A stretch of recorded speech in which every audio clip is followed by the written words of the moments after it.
Hey guys, this is Hayes with CheatSheetPros.com. Today is July 2nd, 2022. We're going to take a look at some MLB bets for today using the MLB cheat sheet. So typically what I do of a morning, I flip through here, I look at the lines, I see who the pitchers are, what they opened up at, pull something up where you can see the pitcher game logs. Here we got Cruncher.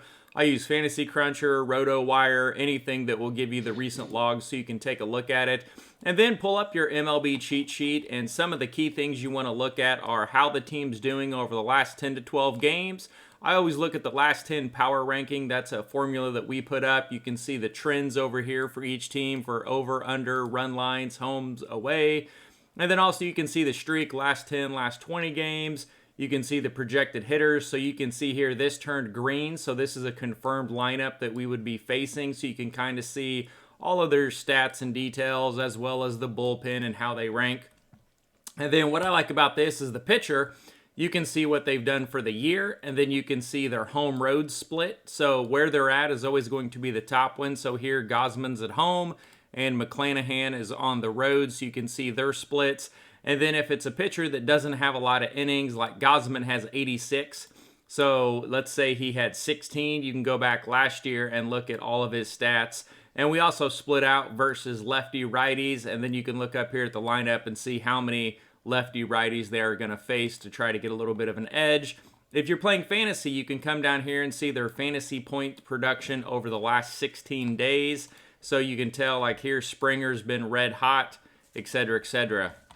So that's a little bit about the cheat sheet. Let's go ahead and take a look at some games. We're going to flip down through these. This is typically something that I do every day. Mondays and Tuesdays, I'm usually extremely busy at work, so I try to put more content up later in the week. But as always with these videos, I try to show you what I do so you can duplicate it and learn to do it on yourself. That way, once you get the sheet, you can spend about 10-15 minutes and then dig up a bunch of plays. And some of you guys are picking out better plays than I do because you get a little bit more time, or maybe you're looking at something a little different. So everybody is a little different, so there's no right or wrong. So let's go ahead and flip down and take a look at some of the games. So what I'm going to do, I'm going to give you a few games that I like, a few that made my initial list that I X'd off and why. And you can take that with a grain of salt or go with it, whichever is fine with me. And I'm going to give you my If Lightning Strikes parlay. And that's going to be a 5-team parlay that pays 14 to 1. And I'm going to tell you why I like it, and we're going to flip through it. So right here at 11:10 a.m., if you get this video early, we got the Yankees versus Cleveland. You can see here the Yankees, they've won 4 of the last 5 games. They lost a tight game to Houston, which Houston's always been a problem for them. But you have Kirkland McCarty, who really doesn't have a lot of stats. And then you've got Garrett Cole, who we absolutely loved yesterday. We wrote him up in our article.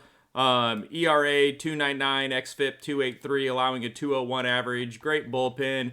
And what I like about this is Michael King. He's one of their best relievers, and he's available today out of the bullpen. He hasn't thrown for a while. So let's go ahead and take a look at Cole. He doesn't need a lot of time to spend on him, but in his recent games, he's allowed 1, 1, 0, 0, and 1 earned run. He did get tagged once at Minnesota, but all of the other games, he's allowed 1 or less earned runs. So we could say he is in good form. And let's see if McCarty's in here. So McCarty, let's see, he'll serve as the 27th man in the doubleheader against the Yankees. So he threw back in April, and then he threw again on June 7th. So he's basically playing in the minors, and he actually did face the Yankees in April. He gave up 4 runs in 3 innings, and then he came up on June 7th and faced Texas and gave up 8 hits, 4 earned runs in 4 innings. So not the best pitcher, so this is a clear New York Yankee play. Even the run line is like minus 165, so what I've done is I've parlayed it with a couple other games, but keep the Yankees game 1 with Cole in your mind. That's one we're going to come back to. Baltimore, Minnesota is the second game that jumped out at me. So Baltimore, they were on a pretty good streak here, and then all of a sudden they lost 3 games. They lost the last 2 against Seattle, and they lost against Minnesota last night 3-2. And then you can see Minnesota, they've been kind of up and down. Minnesota's big fallback is their bullpen.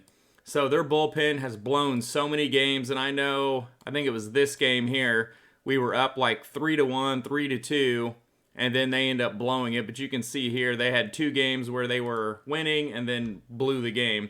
So what I like about this is you got Sonny Gray versus Jordan Lyles. Jordan Lyles is absolutely awful. He's got an ERA close to 5. His WHIP, which is a key number, that's walks and hits per innings pitched. So the elite pitchers like Cole will have anything from a .95 to a 1.09. Anything around 1.1 to 1.2 is average. If you get above 1.3, you're getting in that scary zone. So you can see here, he's got a 1.46.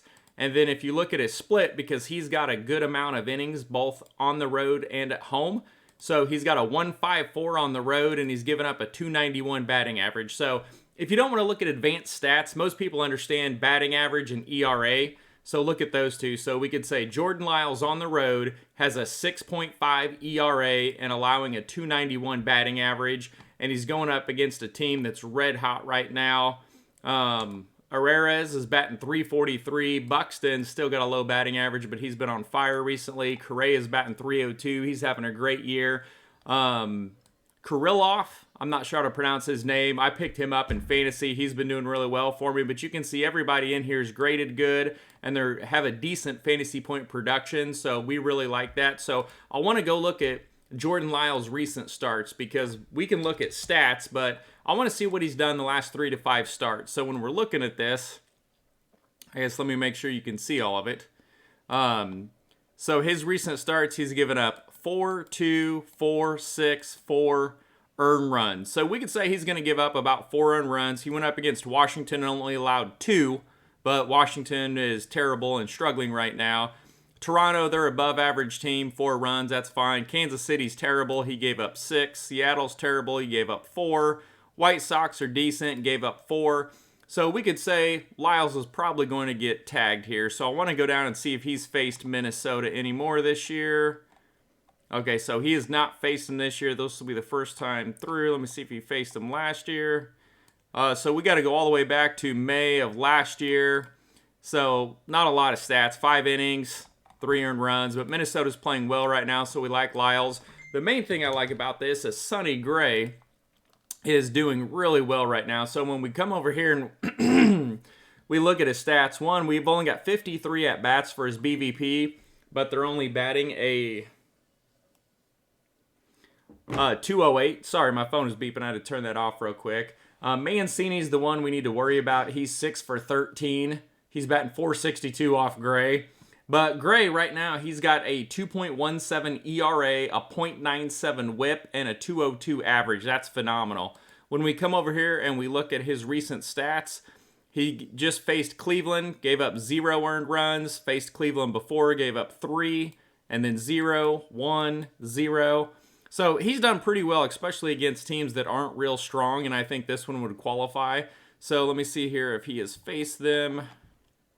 So he hasn't faced them anytime recently. So Sonny Gray right now is on the elite level. He's doing really well. Lyle sucks, and Minnesota's on fire, so I do like Minnesota as a play. If you are going to play this, I prefer a Minnesota first 5.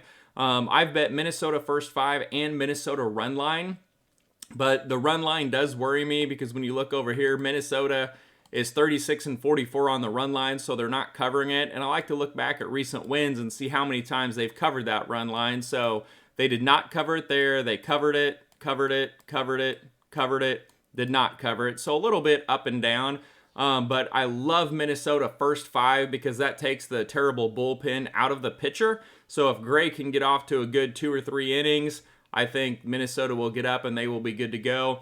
One of the bets I did make is I parlayed this with the New York Yankee first 5 with Garrett Cole, because I think he'll breeze through 5 innings without any problem, and the Yankees will put up some runs. So you can parlay those two together and get about, it's over even money. I didn't write down exactly what it was, but I did one bet with New York Yankees run line and Minnesota first 5, and it paid plus 150. And then I threw a little bit of money on Minnesota run line at minus 110, minus 115. Another game you can look at here is Milwaukee. So Milwaukee is one that made my list yesterday, but I didn't have enough room to write it in. So I went ahead and I just put it in a small parlay, and you can see they won 19-2. So that was almost sick when I saw them just running up the score there. But you can see here they've moved up to 2nd in our last 10 power rankings versus Pittsburgh, who slid down to 30th. And then Pitt, you can see here, they just have not been doing really well. They've got 2. They had a couple 8-8 games, and then 1, 2, 2, 5, 3.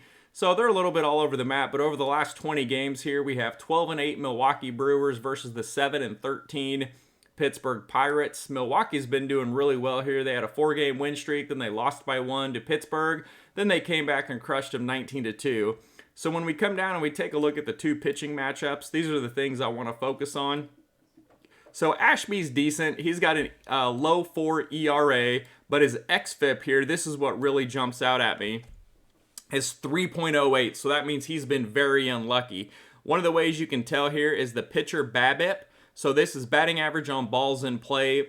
250 is about average, 220s, I'd say 220 to 270 is kind of normal. When you get a BABIP over 300, that means they've been very unlucky on the balls that have been hit. So his xFIP here of 308 with a high BABIP, this is going to regress. Like yesterday we talked about, we like the over in the White Sox game, but we said to be careful because Lance Lynn and I can't remember the other pitcher have been struggling, but they had a really high BABIP, and we said, hey, this is going to come down and normalize out, and I think that game ended up being 1-0. So I ended up using Lance Lynn in a DFS lineup as my pitcher just because of that, and he was lower owned. It wasn't super owned, but he was decent. So I like Ashby here. He's got a much lower xFIP, and his BABIP's been really high.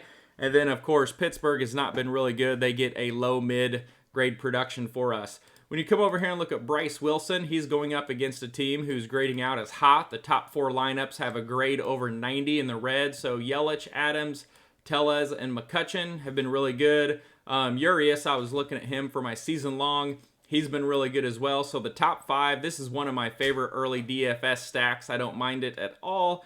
We're looking here at Bryce Wilson. He's got 33 innings, ERA of 8. Actually, over 8. I mean, we'll just say 8 because that's ridiculous.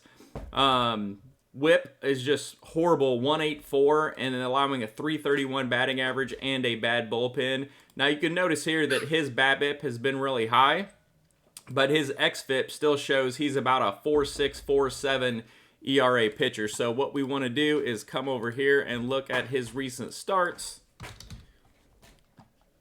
Oh, and it's not going to pull it up. So this is one that is not into Cruncher yet. So just trust me, he's bad.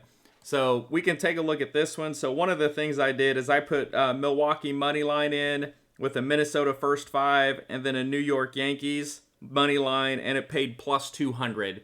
So that was another way for me to get exposure to the games I love, throw a little Milwaukee in there and get a plus 200 ticket. And then I'm going to flip down some of these. We don't want to confirm that. Miami, Washington, nothing really jumped out at me here. Teams are 10-10, 8-12. Pitching matchup isn't real good. I was really interested in this game, White Sox, San Francisco, but I love both of these pitchers. Cease and Logan Webb have been doing really well. So I'm not going to touch that. That would probably be an under game for me if I was going to do anything. And then St. Louis, Philadelphia. We were on St. Louis yesterday, and they jumped out to as 3-0 or 3-1, and then Philadelphia came roaring back, so that was kind of frustrating to lose that one. I don't know much about this pitcher. I didn't look him up. Gibson's decent. Kind of same thing. He's got a high BABIP, xFIP's less than his ERA, so I wanted to go St. Louis since they were a dog, but after seeing Gibson and not knowing this guy, I went ahead and decided to stay away from it, decided there were better plays on the board. Atlanta at Cincinnati, you can see Atlanta here is a big favorite over Cincinnati, but the fear is Mahali is really good. He's got a high BABIP, and his xFIP is sub 4, so he's been doing really good, and I think his last start, so this is one I went ahead and stayed away from the Braves. So he allowed 4 against the Dodgers, but we'll throw that one out. But then he went 9 innings, 12 Ks, no runs against Arizona, and then 6-1, 10. So he's been pretty decent. Strider's a good pitcher, but that's a lot of money to lay on Atlanta, so I went ahead and stayed away from that one. Texas, New York Mets, stayed away from that one. That's a decent line on it. Houston, one of the things I'm going to put in my Lightning Strikes parlay is the under. One of the reasons is if you look at Houston, they are a 48-25 underplay and 19-12 at home, and then an even better 29-13 on the road. And then over here, as far as the Angels, they're 25-16 for the under. A little higher on the road, but over here on our betting trends tab, you can take a look at this. And the one that jumps out at me is right here. And it's Houston, a 34% overplay, which that means they are a 66% underplay. And here you can see they're 48-25. And every game I look at them, they're like 0-0, 1-0. I mean, they just don't score a lot of runs. So when we go over here and we look at the recent games, like 8-1, they jumped out there. But look at this: 2-1, 2-0, 3-0, 3-1, 5-3, 4-3, 0-7. So there's just not a lot of runs there. And then the Angels, on top of that, they've been struggling. Both pitchers are decent. Jose's been a little bit up and down. He's got a better ERA than xFIP. BABIP really high on Sandoval. ERA of 2.63. And I could dig up both pitchers and kind of show you that, but I'm leaning on an under here. Outside of Mike Trout and Ohtani, who they priced DFS-wise over $6,000, look at everybody else. 2023, 2027, 28. So there's not a lot of production there, so he should have a decent game. And let's go ahead and look at one of these pitchers here. So he's given up 1-1, 3-4-3. Then he struggled there, 5-1, 4-1, 0 earned runs. Houston's got a good bullpen, so I think they could take this one down and even win the game.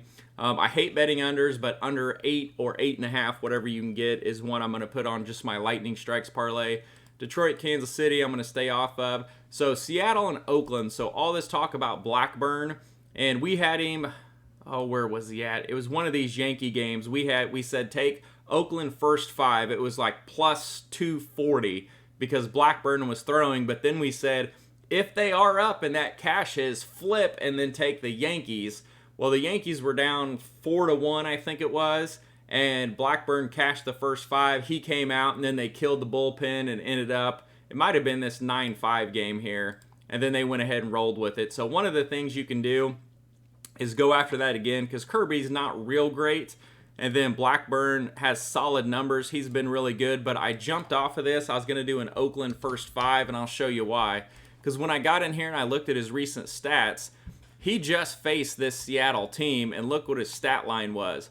4 innings, 10 hits, 7 earned runs. So I threw that thing right out the window. I hope Blackburn has a good day because he's going to be in the All-Star game because there's no one else for Oakland that can represent Oakland. He's the best player on the team, so he's going to make it in there. So I hope he does good. I mean, look at this. He went up against Boston, 1 earned run. Cleveland shut him out through 8 innings. Yankees only allowed 3 in 5 innings with 7 strikeouts. That's really good. But this game against Seattle was worrisome for me, so I went ahead and backed off of that. If you're betting everything, then yeah, go ahead and take a shot at it. But I went ahead and stayed away from it. And then these game 2s, I really didn't like anything there. I originally looked at San Diego and LAD. LAD covered for us last night. We had a Dodgers plus 120 on the run line. They won 5-1. I didn't see the end of the game till this morning. Darvish has been dealing, though. He's been doing really well. He has a great BVP through 79 at-bats. And I don't really like the Padres, so I decided to stay away from that. But one of the other games I wanted to look at was Boston. So the Yankees with Cole, Minnesota with Gray, the Houston under, and Boston were the 4 games that kind of jumped out at me. So you could mix and match, parlay, bet them straight, whatever you want. But those are the ones that I was looking at. So the reason I like Boston here is, well, one, they nipped us last night. They got up to a 3-0, 3-1 lead, and I thought we had the run line locked down. And then all of a sudden the Cubs came storming back and beat them 6-5. So it'd be pretty rare for the Cubs who are 8-12 in the last 20 games, to turn around and beat Boston back-to-back games. I would be shocked there. And you can see here we've got a 5% edge on Boston. Line should be around 135. We got it close to 170, so slight edge over here for Boston. Looking at the pitchers, we have Alec Mills and Winchowski? Whatever that is. So this guy's decent. He's only got 20 innings, but Boston has a really good bullpen. He's got a sub-4 ERA whip. Batting average is a little high, but so is his BABIP, so I don't mind that. But when you come over here and you look at Alec Mills is absolutely terrible. In 17.1 innings, he has an ERA of almost 10. his xFIP of 5.66 and his BABIP's almost 340. 173 whip and allowing a 360 average. So if Boston can tee off on someone, this should be the game. And so let's go ahead and take a look at these two pitchers real quick, and then we'll wrap this up and try to get this video posted. So over here we've got, so we're calling Winchy because I don't know how to pronounce his name. So he's allowed 2, 2, and 0 earned runs in his last 3 starts against Oakland, Detroit, and Cleveland. So decent, not great. 5 innings, 6.2 was good. 5.1, okay, so. His first start, he struggled, but since then, you know, he's allowed 4 earned runs in 17 innings. So that's pretty good. I think he's manageable. And then if you look at Alec Mills on the other side, the one thing that jumps out here is just all the red. So for fantasy points, this means he's been getting killed on here. So his recent start, so look, he's given up 5 earned runs, 5 earned runs, 5 earned runs, and that was in 1.1, 4.1, and 2.2 innings. So Boston first 5 should tee off on this guy. Boston run line should be a decent play to go back at. Heck, even the team total over would probably go at it. So let me show you what I did for, and let me see what this last game is. Oh, this will be a slugfest here. But we're not going to get into that game. So just to recap, so my Lightning Strikes parlay, I'm going Boston first 5 minus a half. I'm doing the New York Yankee run line with Cole in game 1. I'm going to go Houston under 8. I don't like unders, and if that's the only one I lose, I'm going to break my computer. And then I'm going to take Milwaukee on the money line, and Minnesota I'm going to take first 5. If you put those 5 together, they pay 14 to 1, so it's plus 1,400. Straight bets, I threw a little bit on Minnesota run line, even though I'm worried about the bullpen.